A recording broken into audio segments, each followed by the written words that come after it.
ભગવાન ગોપનાથ મહાદેવની આ પવિત્ર ભૂમિ ઉપર જ્યાં મહેતા નરસિંહને હરિહર બંનેનો સાક્ષાત્કાર થયો છે, એવી પાવન ભૂમિ પર સ્વાંત સુખાય આયોજિત આ રામકથાના બીજા દિવસમાં આપણે પ્રવેશ કરીએ છીએ ત્યારે ભગવાન ગોપનાથના ચરણમાં પ્રણામ કરીને, નરસિંહ મહેતાનું સ્મરણ કરીને, કથામાં ઉપસ્થિત સૌ પૂજ્ય ચરણ, પૂજ્ય આત્માનંદજી બાપુ, અન્ય સૌ સાધુ સંતો,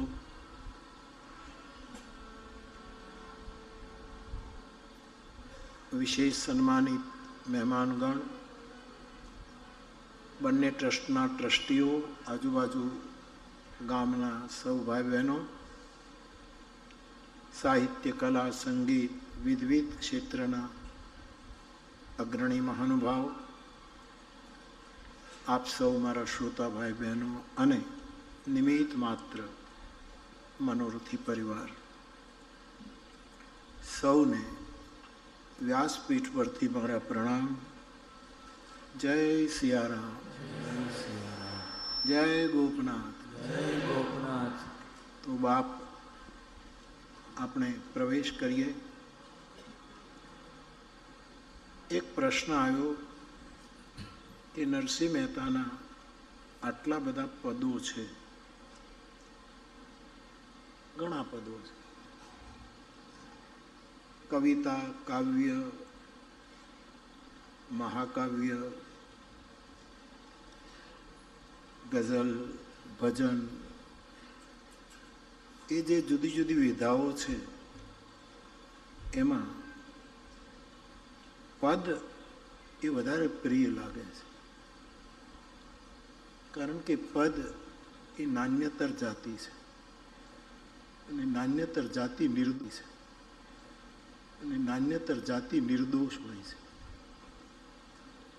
એટલે વેદાંત પણ પદ વાક્ય પ્રમાણમાં પદને જ પ્રધાનતા આપે છે. નરસિંહ મહેતાના અનેક પદો છે. એટલે મને પૂછ્યું કે નરસિંહ મહેતાના પદોમાં તમને વધારે ને વધારે કયું પદ પ્રિય? આમ તો બધું જ પ્રિય, મેં તો જ પ્રિય છે, પછી ક્યાં વાંધો છે? જેને આપણે પ્રેમ કરીએ ને, મહેબૂબ કી હર ચીજ મહેબૂબ હોતી है, એનું બધું જ આપણને ગમે. પરંતુ મારે કંઈ સિલેક્ટ કરવું હોય મારા માટે, તો એક તો વિશ્વવંદ્ય ગાંધી બાપુએ જે પદ પસંદ કર્યું, વૈષ્ણવ જન તો એને કહ્યું, અદ્ભુત. આપણા માટે અઘરું છે, પણ જીવી શકાય એવું પણ છે. ગુરુ કૃપા હોય, ઈષ્ટ ઉપર ભરોસો હોય, તો એક એક પંક્તિ જીવી શકાય એવી છે. કાયર ન બનીએ તો, છટકી ન જઈએ તો એ તો બધાને પ્રિય છે, આખી દુનિયાને પ્રિય છે. વૈષ્ણવ જન તો કેટલી મોટી વાત કહે, સકલ તીર્થ એના તનમાં.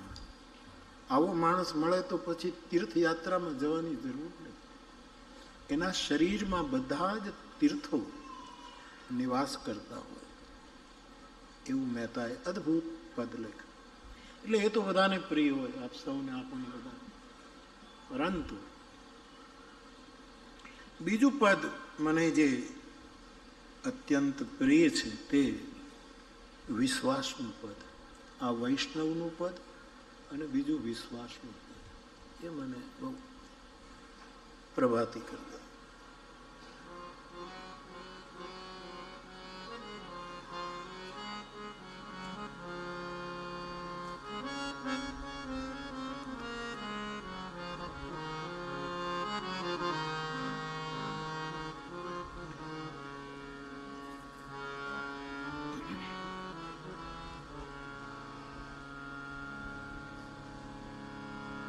એ પદ મેં લખેલું છે. કાલની વાત હતી એટલે મને અવસર મળ્યો. અખંડ રોજી હરિના હાથમાં, આ મારું પ્રેમ છે, આમાં વિશ્વાસની વાત છે.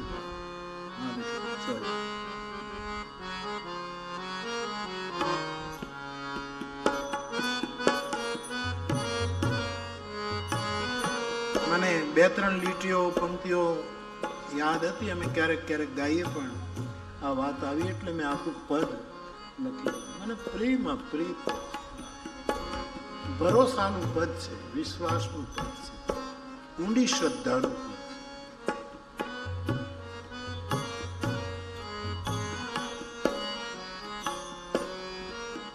વાલા મારા અખંડ રોજી હરિના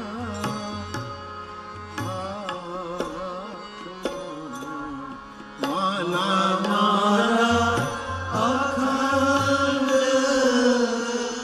રોજી હરિના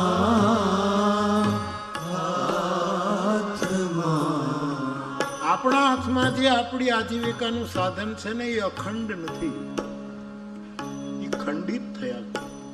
ક્યારેક ગ્રાફ ઉપર જાય, ક્યારેક નીચે આવે, ક્યારેક કંઈક થાય, ક્યારેક ધંધો બરાબર ચાલે, ક્યારેક ન ચાલે, ક્યારેક અતિવૃષ્ટિને લીધે પાક ખતમ થઈ જાય, ક્યારેક અનાવૃષ્ટિને લીધે પાક જામે. પણ આપણા હાથે કરેલી રોજી કરવી જોઈએ, પણ એ અખંડ નથી, ખંડિત છે. અને મેં તો એમ કહે કે અખંડ રોજી એક તારા, જેણે અખંડ રોજી એના હાથમાં સોંપી દીધી, એનો વિશ્વાસ કેટલો છે, એનો ભરોસો કેટલો છે. વાલા મારા અખંડ રોજી હરિના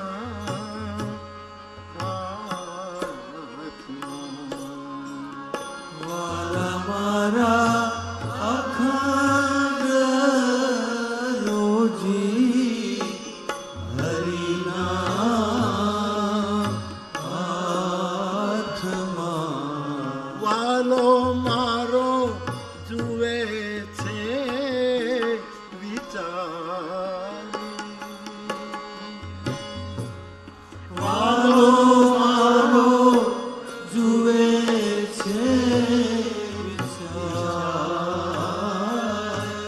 એના પાત્રમાં કેટલી જગ્યા છે, પાત્ર કદાચ મોટું હોય પણ અંદર કાદવ ભર્યો હોય તો પણ એનામાં ઠાલવી નહીં શકાય, એ બધું જ જુએ છે. પણ એના પછીની પંક્તિ, દેવારે વાળો નથી દુબળો, ભગવાન નથી રે ભિખારી. દેવારે નથી દુબળો, ભગવાન નથી રે ભિખારી. વાલા મારા અખંડ રોજી હરિના હાથમાં. વાલા મારા અખંડ રોજી હરિના હાથમાં. દેવાવાળો દુબળો નથી, પણ આપણને કેટલું પચશે, આપણી પાત્રતા કેવી, એટલું એ આપે છે, બાકી એ દુબળો નથી. અને પછી મારો હરિ, મારો દ્વારકાધીશ ભિખારી નથી. બહુ સુંદર પદ.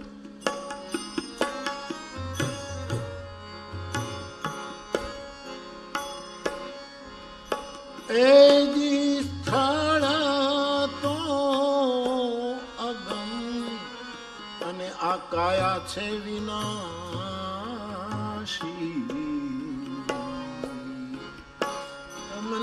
વાલો મારો આપશે, મન તમા વિશ્વાસ,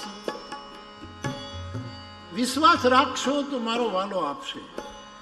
મહેતાજી કહે છે. અને પ્રમાણ નવ નવ મહિના એ જીવદાર વસ્યા, તે દિવાલે જળથી જીવા. 9 મહિના આપણને અંદર રાખ્યા અને પાણીમાં જ જીવાડ્યા છે. માતાના પેટમાં આટલું પાણી હોય ને એમાં આપણને જીવાડ્યા.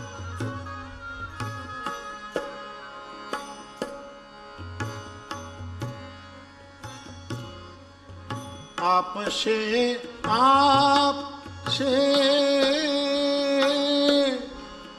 સુતાને જગાડી. તું સુઈ ગયો હશે તો તને જગાડીને આપશે, જો તારો ભરોસો હશે તો. મુખ્ય વસ્તુ વાલા મારા અખંડ રોજી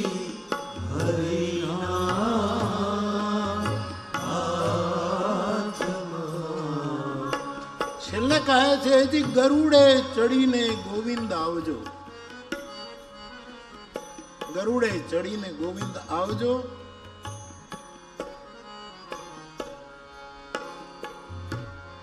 આવીને ભક્તોના સંકટ, પોતાના સંકટ નહીં, ભક્તોના, તને જે ભક્તા એના સંકટ કાપજો. મહેતા નરસૈયર આમાં કેવલ ભરોસો અને વિશ્વાસની વાત છે, એટલે આ પદ વધારે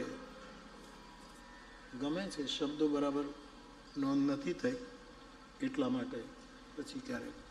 અને એક ત્રીજું પદ છે, હું નોંધીને લાવીશ, એ છે મહેતાના વૈરાગ્યનું પદ. એ મારું પ્રિય પદ છે, જેમાં નરસિંહ મહેતાની વિરક્તિના દર્શન થાય છે. વૈષ્ણવ, વિશ્વાસ અને વિરક્તિ, આ 3 પદો વધારે. બાકી તો મહેતાની બધી જ રચનાઓ અદ્ભુત છે. ગઈકાલે આપણે ચર્ચા કરતા હતા કે આપણા વડીલો, આપણા વિદ્વાનો બધી વસ્તુ સ્વીકારતા નથી. એની શોધ હોય છે, એનો અભ્યાસ હોય છે, અને આપણે સ્વીકારવું રહે. પરંતુ શ્રદ્ધા જગત એમ કહે છે કે નરસિંહ મહેતાના 52 કામ ઠાકોરજી કર્યા. 52 અને ભગવાન જ્યારે કોઈ આવા ભક્તના 52 કામ કરે છે ત્યારે એને 52 ગજની ધજા ચડે છે. એટલે આજ પણ દ્વારકાધીશની ધજા 52 ગજની છે. મિત્ર કોણ ચડાવે ધજા? 52 ગજની ધજા, એમાં સૂર્ય ચંદ્રના નિશાનો છે, એવી દ્વારકાધીશની ધજા. અને ખબર નહીં, મહેતા તો 600 વર્ષ પહેલા થયા, પણ આપણું સમઢિયાળું તો હજી કાલની વાત છે. ગંગા સતીએ પણ 52 જ પદો લખ્યા, એના 52 જ પદ છે. કદાચ 52ની સીમામાં રહીને આ બંને જણા 52 બારો રમી ગયા. 52ની એક સરહદ રાખી અને પછી બોલે છે 52 બારો ખેલ ખેલી લે ચોધારો. તો એવી મહેતાની આ ભૂમિ. એક તારણ, હમણાં બધા વિદ્વાનોના તારણો હું વાંચું છું, એમની શોધને પ્રણામ કરું છું કે કેટલા પ્રમાણો બધા આપે છે. એમને સ્વીકાર્ય ન હોય એને સવિનય હટાવે પણ છે. તળાજામાં આ ગોપનાથજીના દર્શન થયા 7 દિવસે, ને પછી રાસલીલામાં પ્રવેશ થયો. આ બધું થયા પછી એક મત એવો છે કે પોતે પાછા તળાજા ગયા છે મહેતા. અને પછી તળાજામાં બહુ ફાવ્યું નહીં, એટલે તળાજા તો એને હાંચવવા માંગતા જ હતા. તળાજાને આપણે નીચે નથી પડવા દેવું, પણ એને બહુ ફાવ્યું નહીં. અને સાધુ તો ચલતા ભલા. અને એમ કહે છે કે પછી મહેતા જુનાગઢ તરફ યાત્રા કરી. એને ગિરનારની આવા જુદા જુદા મંતવ્યો વિદ્વાનોના છે. એવી આ ભૂમિ ઉપર નરસિંહ મહેતાના સાક્ષાત્કારને કેન્દ્રમાં રાખી આપણે થોડો સંવાદ કરી રહ્યા છીએ ત્યારે ગઈકાલ સુધીમાં આપણે વંદના પ્રકરણમાં શ્રી હનુમાનજી મહારાજની વંદના કરી. આજે એ વંદના પ્રકરણમાં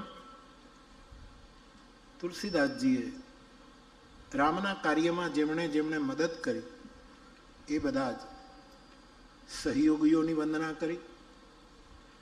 પછી સીતાજીની વંદના કરી. ત્યાં પણ પ્રથમ માતૃ શરીરની વંદના બતાવી, જનક સુતા જગજનની જાનકી, અને પછી ભગવાન રામની વંદના કરી. અને પછી બહુ જ મોટું પ્રકરણ, આપ જાણો છો, દરેક વખતે એનો સ્પર્શ કરવો જ રહ્યો. રામ નામની વંદના તુલસીદાસજીએ કરી છે. નામની 72 પંક્તિઓમાં રામ નામનો મહિમા તુલસીદાસજીએ ગાયો. 2-4 પંક્તિઓ ગાય અને આગળ વધીએ.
પરમાત્માના અનેક નામ છે.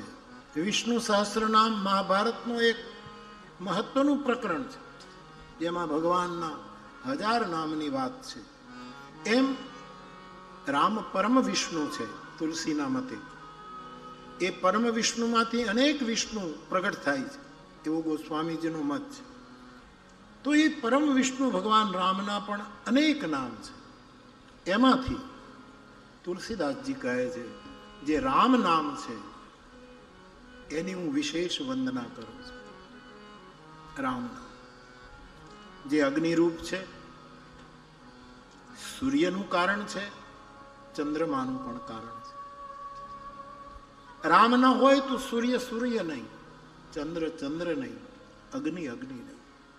બ્રહ્મા વિષ્ણુ મહેશમય આ રામ તત્વ છે. તો બાપ, આપને જે નામ પસંદ હોય એ નામ લેજો.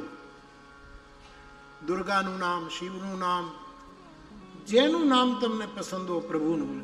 પરંતુ અહીંયા રામ નામનો મહિમા અદ્ભુત રૂપે વર્ણવ્યો છે.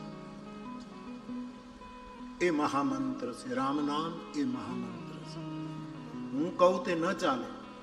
ભગવાન શિવજી કહે છે કે રામ નામ મહામંત્ર છે. એ જાણીને હું નિરંતર એ મહામંત્રનો જપ કરું. 24 કલાક રામ નામનો જપ. મને એક વખત કોઈએ પૂછેલું કે બાપુ, પતંજલિના યોગ દર્શનમાં જે અષ્ટાંગ યોગની વાત આવે છે, યમ, નિયમ, આસન, પ્રાણાયામ, પ્રત્યાહાર, ધ્યાન, ધારણા, સમાધિ આદિ આદિ જે 8 પગલાં છે, તો કોઈ એવું પૂછેલું, મને ખબર છે કે બાપુ આમાંથી તમે કાંઈ કરો છો? યમ, નિયમ, આસન, પ્રાણાયામ આવું કંઈક કરો તમે? મેં બહુ સ્પષ્ટ કહ્યું કે મારા માટે રામ નામ જ યમ છે, રામ નામ જ નિયમ છે, રામ નામ જ મારું આસન છે, રામ નામ જ મારું પ્રાણાયામ છે, રામ નામ જ મારો પ્રત્યાહાર છે, રામ નામ જ મારું ધ્યાન, ધારણા, સમાધિ, જે કહો એ મારા માટે વ્યક્તિગત રીતે તમને પોતાના માનીને કહું છું, એ કેવલ રામ નામ છે. હવે તમારે એને ભજવું હોય તો ભજજો, ન ભજવું હોય તો તમારી મરજી. આ મારો અભિપ્રાય છે. આ યોગ સાધના અદભુત છે યોગીઓ માટે. પરમ સ્નેહી જવાહર બક્ષી સાહેબે નરસિંહ મહેતાના પદોને આધ્યાત્મિક રૂપે મૂલવીને નરસિંહ અને એની આધ્યાત્મિકતા એક બૃહદ ગ્રંથ જે પ્રકાશિત કર્યું, જેનું તરગાજરડામાં જ લોકાર્પણ થયું, અને એણે કલાક સુધીનું એક બહુ જ મનનીય પ્રવચન બક્ષી સાહેબે આપ્યું. એમાં એમણે ઉપનિષદો, વેદો, યોગ સૂત્રો, આ બધા જ સંદર્ભો લઈને કેટલા સંદર્ભો લીધા છે. આ વિદ્વાનો કેટલું મોટું કામ કરે, આટલા સંદર્ભો લઈને કે નરસિંહ મહેતામાં યોગ ક્યાં ક્યાં છે, યોગા ક્યાં ક્યાં છે, એ બધું જ પ્રતિપાદન કરવાનો બહુ સફળ પ્રયાસ કર્યો છે સાધુ. પણ મારા માટે બધું રામ નામ છે, એક રામ. આ સિવાય અગલ બગલમાં આપણે કંઈ જાણતા નથી. અને આ જન્મમાં તો જાણવું નથી, જન્મ બીજું કંઈ જાણવું નથી, ખાલી રામ. એટલે હું ભાર દઈને મારી વાત મૂકું છું એટલા માટે કે તમારા ઈષ્ટદેવ જે હોય એનું નામ લેજો. મારો રામ સાંકડો નથી, એમાં પરમાત્માના બધા જ નામ સમાઈ જાય છે. પરંતુ તમે કોઈ નિર્ણય ન કરી શકો કયું નામ લેવું, તો આ નામ પણ છે ને મહામંત્ર પણ છે. નામની રીતે એનો જપ કરી શકાય, કીર્તન કરી શકાય, અને ફળ મહામંત્રનું પ્રાપ્ત થાય. એવું તત્વ ભગવાનનું નામ એ રામ નામ છે. શિવજી જેનો નિરંતર જપ કરે છે. બાકી જેનો જે ઈષ્ટદેવ તમે એને પકડી રાખજો, પણ રામ નામ એક મહામંત્ર. અને મંત્ર એ અક્ષરોનો સમૂહ નથી હોતો. મંત્ર ઘણા શબ્દો ભેગા થાય ને પછી એક મંત્ર બને. એ શબ્દો તો જેમ કે ઓમ નમો ભગવતે વાસુદેવાય, કેટલા શબ્દો તમે ભેગા કરો ત્યારે એક મંત્ર બને. અને અક્ષર ગણો તો 12. ઓમ નમઃ શિવાય લો તો 5 થાય, ઓમકાર એકાક્ષર થાય.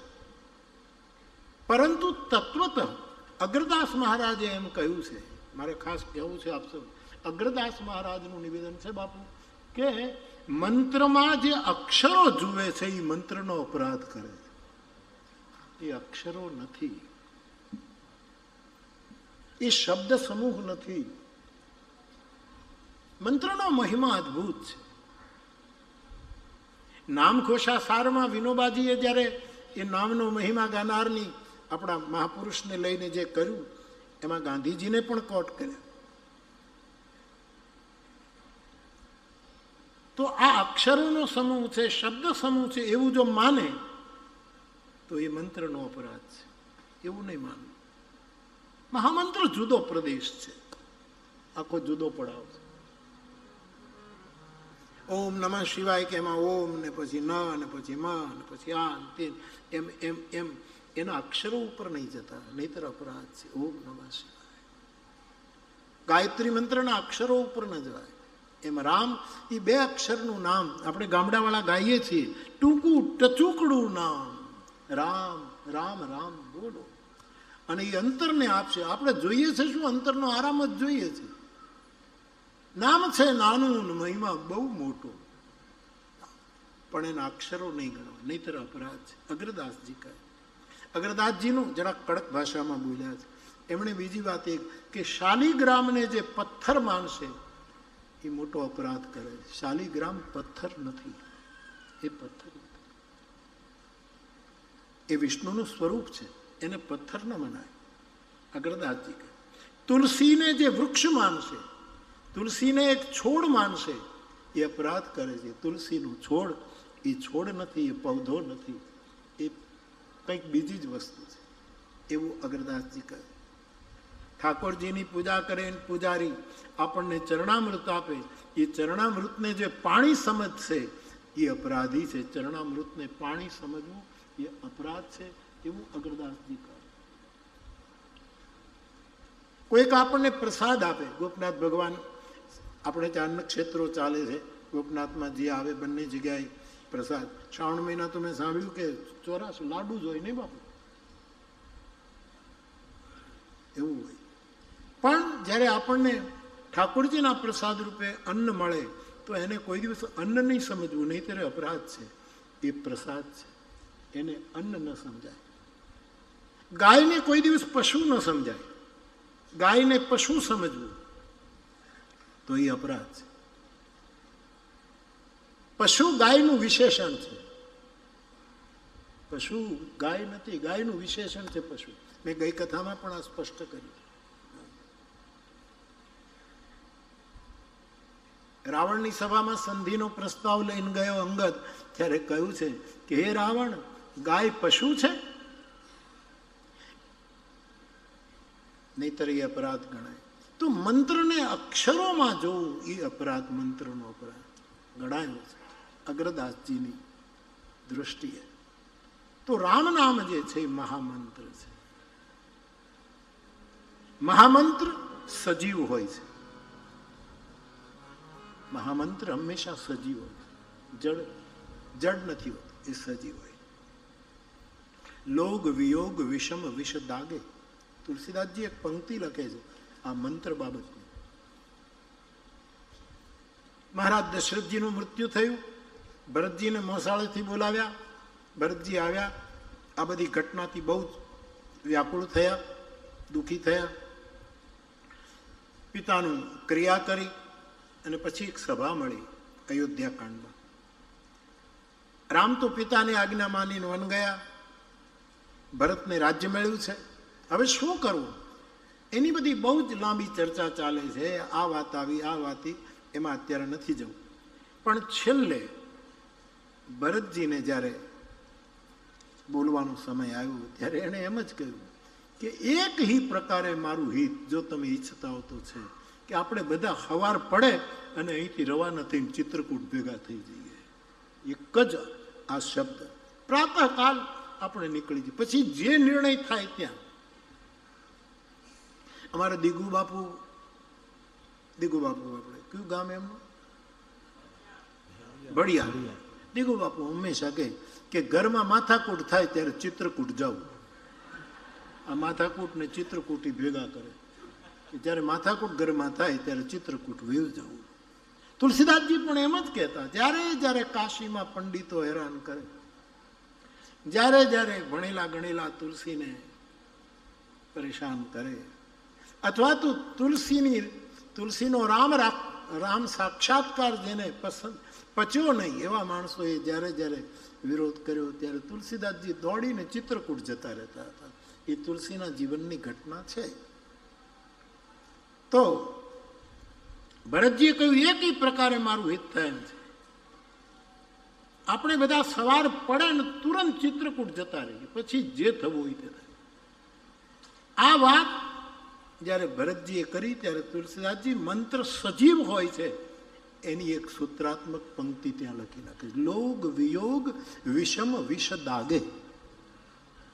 દશરથજીના વિયોગમાં, રામ લક્ષ્મણ જાનકીના વિયોગમાં લોકો એટલા બધા એને વિયોગના એકદમ વિષમ વિષથી, ભયંકર વિષથી સળગતા હતા.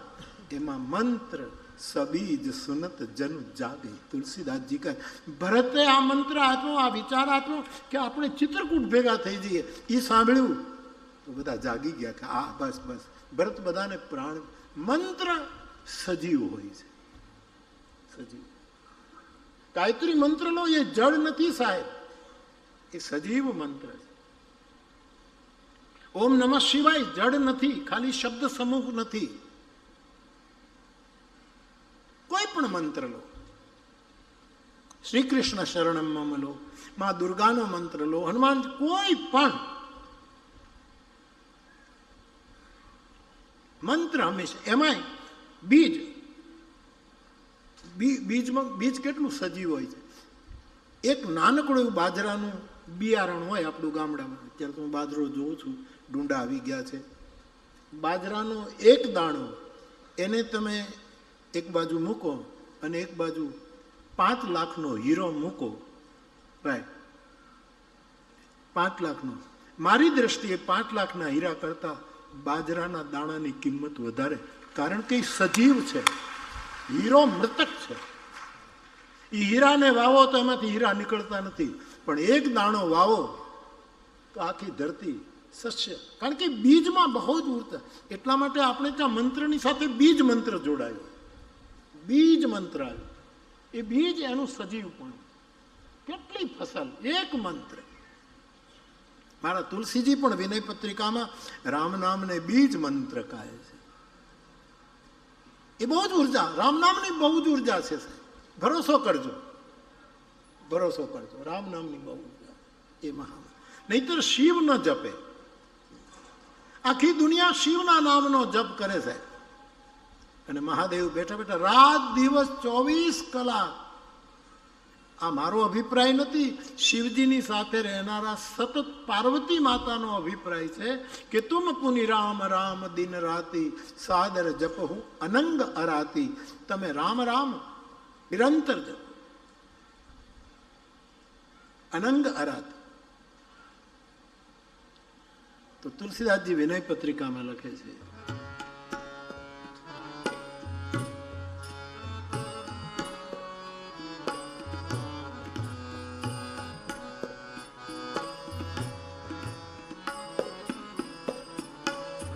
બંને શબ્દ છે વિનય પત્રિકામાં. બીજ મંત્ર જપીએ. કોણ જપે છે? જો જપત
બલિ પૂજા ચાહત નહીં, ચાહત એક પ્રીતિ.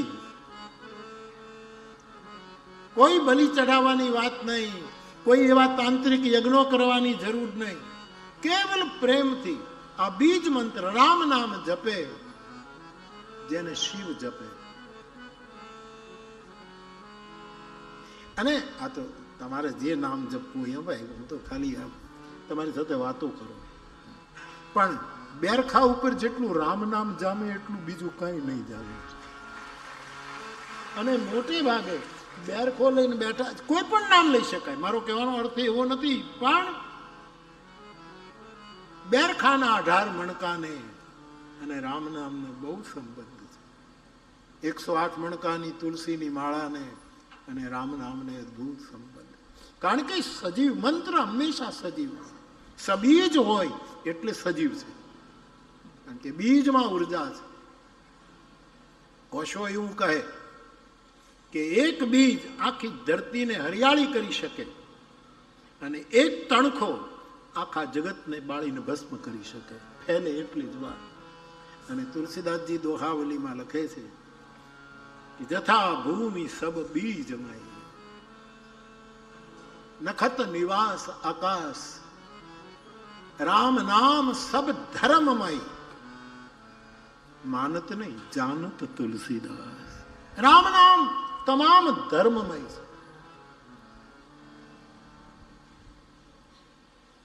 મિલન ક્યાં બેઠો? ખાટલાના કેટલા પાયા હોય?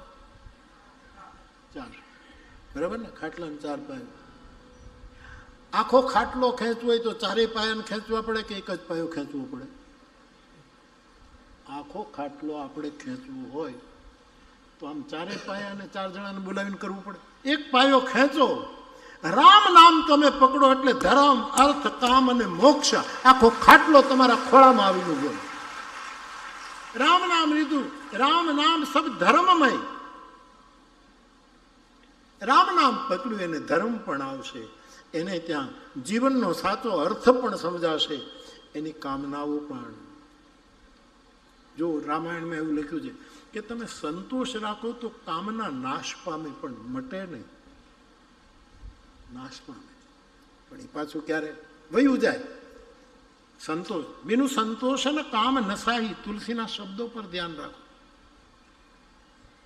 જેમ આપણે આમ કૂતરાને આમ એકદમ ઓલું કરીએ એટલે ભાગી જાય, પણ પાછું આવશે નહીં એમ નહીં માનવાનું, પાછું શેરીમાં આવશે. કૂતરાને હડકારીએ એટલે વયું જાય પણ મરી નથી ગયું કે નાશ. એમ સંતોષ રાખવાથી કામના નાસી જાય છે, ખતમ નથી થતી. ખતમ છે તો રામ નામથી, ભગવાનના નામથી. રામ ભજન બીનું મીટે હિ કે કામ. મટી જશે રામ ભજનથી. આ બે તફાવત. ખાલી સંતોષથી કામના ભાગશે પણ પાછી આવીને ઊભી રહેશે કે હજી આટલું થાય, હજી આટલું થાય, હજી આટલું થાય. પણ રામનું ભજન કરશે એની કામના ખતમ થઈ જશે. આટલો તફાવત ગોસ્વામીજીએ માનસમાં અંકે કર્યો છે. તો એવો જે રામ મંત્ર છે, જે બીજ મંત્ર, એમાં સજીવતા છે. હીરો ગમે તેટલું મળે પણ એમાં પછી બીજું કાંઈ થતું નથી. એને આપણે વેચી ખરીદીને એમાંથી આપણે બીજું કંઈક કરી, પણ બીજનો મહત્વ. એટલે આપણે ત્યાં મંત્રોની સાથે બીજનો મહિમા આવ્યો. એટલે તુલસીદાસજી રામ નામને બીજ મંત્ર કહે. તો એવો નામનો મહિમા ગોસ્વામીજી. એટલે મારે ફરી એક વખત કહ્યું કે નામ મને અક્ષરોમાં ગણતા નહીં, શબ્દોમાં ગણતા નહીં, નહીંતર અપરાધ છે. એ મહામંત્ર છે. કોઈ પણ મંત્ર જપવો હોય તો એના આપણે ત્યાં નિયમો આવે કે ભાઈ આસન શુદ્ધ હોય, આપણું શરીર શુદ્ધ હોય, વસ્ત્રો શુદ્ધ પહેર્યા હોય, એ બધા નિયમો પણ થોડાક લાગે જો મંત્ર જપ કરવો હોય. પણ નામમાં આવા બધા નિયમો સચવાય તો સારું, પણ ન સચવાય તોય ચિંતા નથી. અને ફળ મળે મહામંત્રનું. એટલા માટે રામ નામનો ગજબ મહિમા. ગામડામાં તો આપણે રામ નામ સિવાય ક્યાં મળે તો એ રામ રામ, વિદાય લે તો એ રામ રામ, ને છેલ્લી ઘડીએ પણ રામ નામ જ રહ્યું છે. રામ મહામંત્રનો અહીંયા બહુ જ મહિમા ગવાયો છે. અને છે રામના અનેક નામ છે, પણ એટલો મહિમા બીજા નામોનો નથી જેટલો રામ નામનો. ગાંધીજી 3 વખત બોલ્યા રામ નામ પોતાના જીવન દરમિયાન. રામ નામનો જપ તો પોતે કરતા હતા, પણ જ્યારે સંકટ આવ્યું ત્યારે 3 વખત એના મુખમાંથી રામ શબ્દ નીકળ્યો છે. એ હકીકત છે. તો રામ નામનો મહિમા બહુ છે બાપ. જય સિયારામ, જય સિયારામ, જય સિયારામ. ગોપનાથ મહાદેવ હર હર મહાદેવ. રામ નામને બહુ મહિમા. તુલસીદાસજીએ કહ્યું કે ત્રેતા યુગમાં ભગવાન રામ આવી અને જે લીલા કરી એ અત્યારે કળિયુગમાં એનું નામ કરે છે. અત્યારે રામ આપણી સામે તો નથી, ત્રેતા યુગની વાત છે. આમ ઈશ્વર તરીકે તો આપણા હૃદયમાં છે, એ વાત જુદી છે. રામ બ્રહ્મ વ્યાપક છે, એટલે આમ બધી જગ્યાએ ફેલાયેલા એ બધી વ્યાખ્યાઓ છે આપણી પાસે. પણ લીલા કરતા રામ અત્યારે આપણી સામે, અત્યારે એનું નામ જ લીલા કરે છે. તુલસીદાસજી એમ લખે છે કે આ રામ નામના પ્રતાપથી રામે તો એક જ અહલ્યાનો ઉદ્ધાર કર્યો. રામ એક તાપસ પિયતારી, એક અહલ્યાનો ઉદ્ધાર કર્યો. એના નામે આપણા જેવા કોટી કોટી લોકોની કુબુદ્ધિ રૂપી અહલ્યાનો ઉદ્ધાર કર્યો. એના નામે આપણી બુદ્ધિને દીક્ષિત કરી, એના નામે આપણી બુદ્ધિને સચેત કરી. ભગવાન રામે એના અવતાર કાર્યમાં શિવનું ધનુષ તોડ્યું, એ લીલા એણે કરી. પણ એનું નામ આપણા સંસારનો ભય તોડી નાખે છે, આપણને અભય કરી દે. રામ નામથી અભય મળે છે. જેટલી જેટલી લીલા ભગવાન રામે ત્રેતાયુગમાં કરી, એનું નામ અત્યારે કલયુગમાં એ બધી જ લીલા કરે છે. એટલે કુલ મિલાકર મારે આપને વિનય એટલો જ કરવો કે હું આગ્રહ નથી કરતો કે તમે રામ નામ જ લો. જે મંત્ર હોય ગુરુએ આપ્યો હોય એ લેજો. ગુરુનો આપેલો મંત્ર પકડી રાખજો, તમારા ગુરુએ આપ્યો હોય એને પકડી રાખજો. અને એ ગુરુ નિજ હોવો જોઈએ, એટલું ધ્યાન રાખજો. રામાયણમાં એવું લખ્યું છે, મેં પુની નિજ ગુરુ સન સુની કથા સુકર. મેં મારા ગુરુની, નિજ ગુરુ, ગુરુ 3 પ્રકારનો હોય, એક નિજ ગુરુ, એક પરગુરુ અને એક સર્વગુરુ. 3 પ્રકારના ગુરુ હોય માણસના. એમાં જે નિજ ગુરુ, તુલસીદાસજીએ નિજ શબ્દ જ્યાં જ્યાં વાપર્યો ને ત્યાં અદભુત રહસ્ય છે. દંભીન નિજમતી, નિજ મન મુકુર સુધાર, જ્યાં જ્યાં નિજ શબ્દ લગાડ્યો, નિજ મન મુકુર સુધાર, આ જ્યાં જ્યાં નિજ, એમ તુલસીદાસજી કહે છે કે મેં કથા મારા નિજ ગુરુ પાસેથી સાંભળી.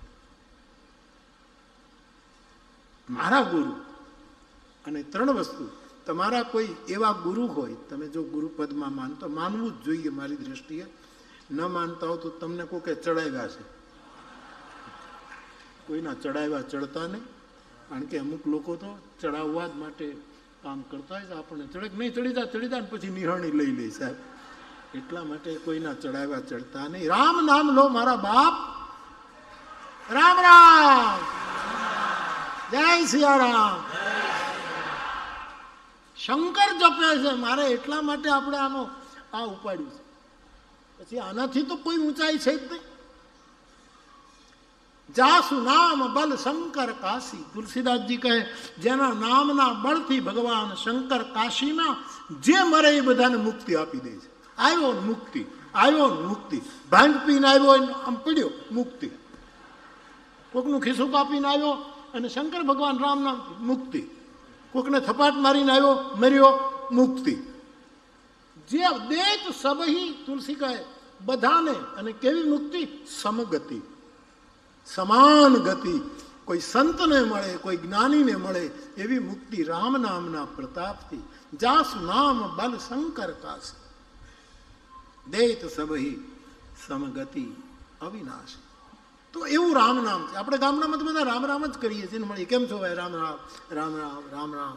આજ આપણે મંત્ર તરીકે તમારી પાસે કોઈ પણ મંત્ર હોય તો પણ નિજ ગુરુનો મળેલો હોવો જોઈએ. મારો વિનય તમને કે તમારે કોઈ નિજ ગુરુ, જેમ મારા નિજ ગુરુ મારા દાદા છે, એમ સૌને પોતાનો ગુરુ હોય. હવે નિજ ગુરુ એટલે પોતાના ગુરુ. 3 વસ્તુ ધ્યાન રાખવી ડાયરો મારા ભાઈ બહેન. 1, બને ત્યાં સુધી બધાને સાંભળવું, કોઈને ન સાંભળવું એવું નહીં. બધાને સાંભળવાથી આપણને કાંઈક તો મળે છે. મારો આવો અનુભવ છે. હું સીતારામ બાપુની કથામાં જાઉં, ક્યારેક યોગ બને ને એવું બને, અને મને સગવડે કરી આપે કે સમય થોડોક આમથી આમ કરે. અને તો કોઈ પણ વક્તા, આત્માનંદ બાપુને સાંભળું, કોઈ પણ આપણને કાંઈક તો મળે જ છે. કાંઈક તો, મારો અનુભવ છે, કાંઈક નવું મળે છે. એ ચોક્કસ, જે આપણને ખબર નહોતી. તો મારે તમને એમ કહેવાનું કે બધાને સાંભળજો, પણ ધીરે ધીરે ધીરે નિષ્ઠા એવી કરજો કે હવે મારે શ્રવણ કરવું તો નિજ ગુરુનું શ્રવણ કરવું. કારણ કે બીજો ભટકાવી દેશે. પોતાના આગ્રહો કેવા કેવા અર્થો કરશે અને થોડીક ઊંચાઈ આપણી હરિનામમાં ત્યાંથી આપણને નીચે લાવી દેશે. લોકો સનાતન ધર્મને તોડવા માટે શું શું નથી કરતા, એવા સમયે નિજ ગુરુને યાદ રાખજો. આ મારો નિજ ગુરુ છે. શ્રવણ બધાને કરજો. ફરી મને તમે ગલત ખોટું નહીં, તમે ખોટા તમે સમજી શકજો. હું તમને સમજી શક્યો છું. હવે તમારી જવાબદારી છે તમે મને સમજી શકો. હું તમને બહુ સમજીને બોલું. તમને કેટલા મેં સમજ્યા છે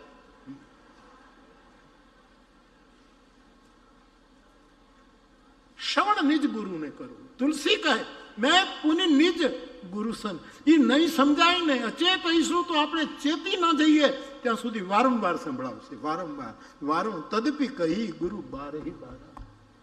નિરંતર આપણને સંભળાવ કે હજી સાંભળ, હજી સાંભળ, હજી સાંભળ. અને તમે તમારી પાસે કંઈક મૂલ્યવાન છે બીજાને સંભળાવો તો તમારું ઘટતું નથી, તમારું વધતું જ જાય, તમારું વધતું જ જાય, તમારું વધતું જ જાય. તમારું એ નિયમ છે. તમારી પાસે જે અનુભવ છે અધિકારીને તમે આપવા માંડો તો તમારું ઘટે નહીં, ત્યાં બધું મળે, પૂરું થાય. અને અહીંયા આપણે કાંઈ ઘટે. એક મીણબત્તી પ્રગટેલી, એક બુજાયેલી, એને નજીક લાવી અને આ બુજાયેલી મીણબત્તીને તમે અડાડો તો જેની પાસે કાંઈ નહોતું એને બધું મળી ગયું અને આને કાંઈ ઓછું ન થયું. એવું અનુભૂતિનું છે. બધું જ મળી જાય, એને બધું જ પર્યાપ્ત માત્રામાં પ્રાપ્ત થાય છે. તો નિજ ગુરુ, તુલસીદાસજીના આ શબ્દો બહુ જ સમજવા છે. તો પહેલી વસ્તુ બાદ નિજ ગુરુને શ્રવણ કરવું. બધાને કરવાનું. હું ફરી એક, મને ડર લાગે કે તમે કંઈક ખોટો અર્થ ન કર્યો, પણ હું તમને સમજુ છું, તમે જેમ માનો એમ માનો. કેટલી બળતરા કરવી હશે. પણ નિજ ગુરુને શ્રવણ કરવું. બીજું નિજ ગુરુનું સ્મરણ કરવું. બીજો યાદ ન આવે. મેરે તો ગિરધર ગોપાલ દૂસરા ન કોઈ, જાકે સિર મોર મુકુટ. બીજા આપણી હરિમાં ના આવવો જોઈએ.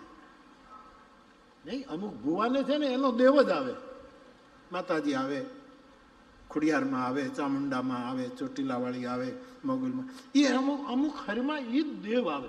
આપણને બીજું સ્મરણ ન થાય. મારો બાપ એટલે મારો બાપ, મારો ગુરુ. સ્મરણ પણ નિજ ગુરુ. એનો અર્થ બીજાને યાદ નહીં કરવો એમ નહીં કરતા. પ્લીઝ પણ એ કક્ષાએ પહોંચવું પડશે કે સ્મરણ થાય તો એનું જ થાય. એની ઉદારતા,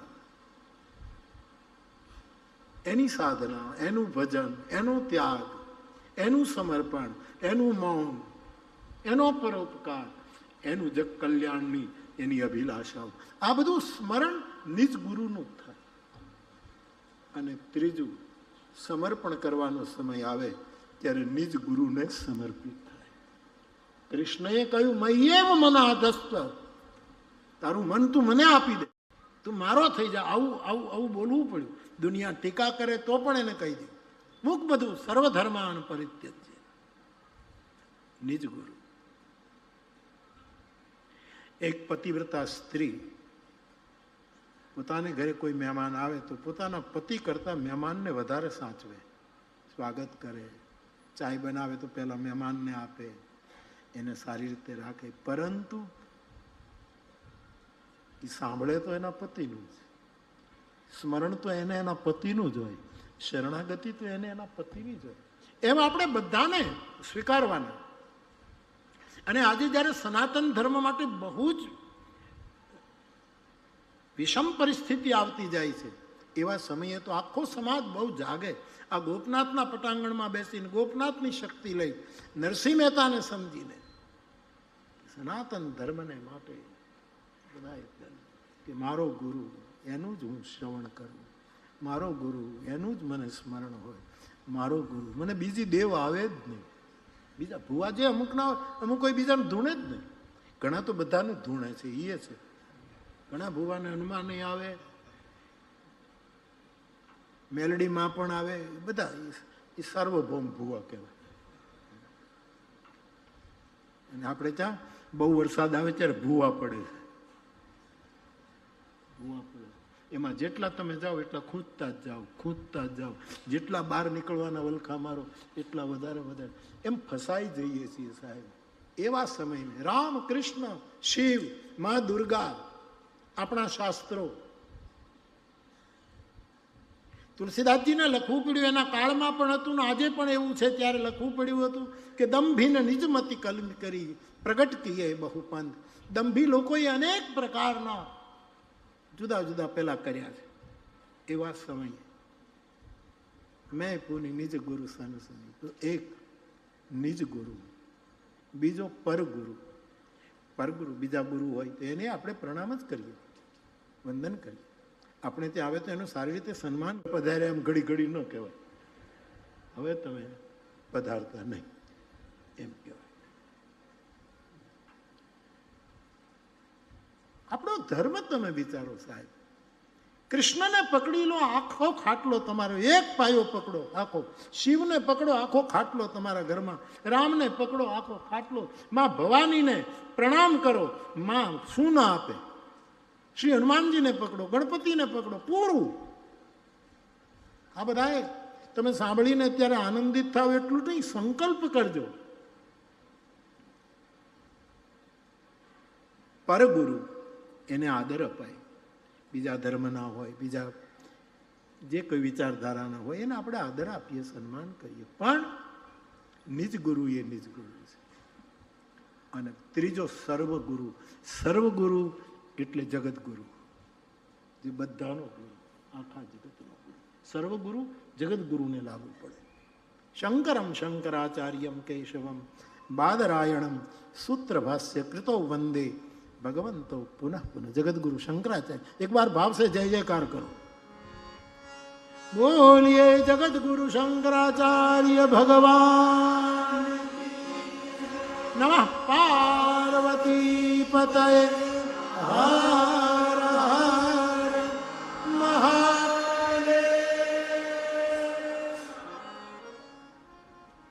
આપણા જગતગુરુ રામાનુજ ભગવાન, નિંબાર્કાચાર્ય, વલ્લભાચાર્ય, મધવાચાર્ય, રામાનંદ ભગવાન, જગતગુરુ શંકરાચાર્ય,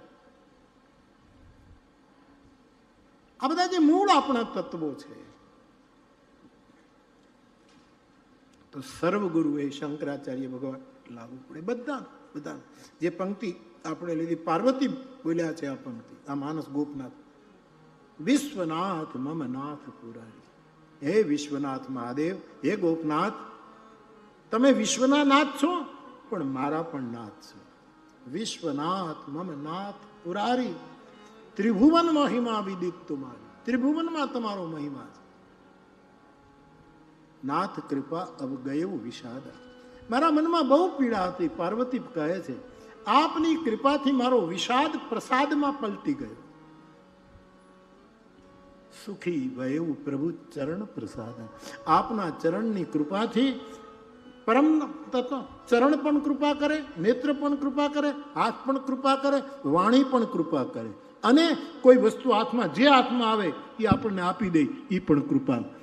બુદ્ધ પુરુષ આટલી રીતે કૃપા, આપણને માથા ઉપર હાથ મૂકીને કૃપા કરે. ચરણના પ્રતાપથી પણ એ કૃપા કરે, વાણીથી કૃપા કરે, આપણને કોઈ વસ્તુ આપી દે. शाहों की निगाहों में अजब तासीर होती है, निगाहें लुत्फ से देखे तो खाक भी अक्सीर होती है. ये जे आपे ये कृपा है, नेत्रों थी कृपा करे. सुखी भयऊ. અત્યારે હું પ્રભુ ચરણ પ્રસાદ, હે સમર્થ તારા ચરણને પ્રસાદથી હું સુખી થઈશ એવું પાર્વતી કબૂલ કરે. તો સર્વગુરુ એ ત્રિભુવન ગુરુ માની જગતગુરુ, આખા જગતના એ ગુરુ. તો તુલસીદાસજી આ લખ્યું એટલે સંદર્ભ આવ્યો. તો બાપ તમારા ગુરુએ જે તમને મંત્ર આપ્યો, આ પંથકમાં ઘણા મહાપુરુષો છે. આપણે કહ્યું અહીંયા ધીરુ બાપા હતા, ગાયત્રી મંત્રના ઉપાસક. ધીરુ દાદા જાંજમેર ને, જાંજમેરમાં ધીરુ દાદા હતા, મેં જોયેલા છે. રામદુલારી બાપુ એ અહીં આપણા સૌરાષ્ટ્ર, હા ચૌહાણ સાહેબને ત્યાં મળવાનું દર્શન થયેલા, પણ એ મધ્યપ્રદેશના જબલપુરના રામદુલારી બાપુ. એને ઓશો બે એક વિદ્યાલયમાં ભણતા હતા. રામદુલારી બાપુનું સમાધિ માધવપુરમાં છે, ત્યાં બાપુનું. પણ ડૉક્ટર ચૌહાણને ત્યાં આવતા હતા, ખૂણામાં અંધારામાં જ બેસતા હતા. ત્યારે મેં દર્શન કરેલું ડૉક્ટર ચૌહાણ, ત્યારે હું દર્શન કરેલું. પહેલાં મેં દર્શન, મહાપુરુષ, ગજબના મહાપુરુષ રામદુલારી સાહેબ, ગજબના સાહેબ. તો આ પંથકમાં આ ધીરુ બાપા તમારે દયા દાદા હતા ને, એ ગાયત્રી મંત્રમાં એમની પાસે ગાયત્રી મંત્રના બહુ મોટા ઉપાસક હતા. તો આપણી આ ભૂમિ તપેલી છે ગોપનાથને કારણે, આની ધજાને કારણે. કેવો દેવ બેઠો છે આપણો સાહેબ, અને રામ નામ જપતો દેવ છે સાહેબ. અને રામ નામ એકમતી છે. શંકર જપતા હતા, પછી ગણપતિએ કીધું કે બાપા મારે શું ભણવું, મારે શું? શંકર ભગવાનને પૂછ્યું કે બાપા તમે રામ નામ લ્યો છો, તો હું દીકરા તરીકે પૂછું, તો કે બેટા તારે રામ નામ જ લેવાય ને, બીજું ન લેવાય ને, તારે પ્રમાણ? તો કે હા. પછી નારદજી પેલી સ્પર્ધા દેવતાઓની હતી, અને એમાં રામ નામ લખીને ગણપતિ એક પરિક્રમા કરી તો પ્રથમ પૂજ્ય થઈ ગયા. લ્યો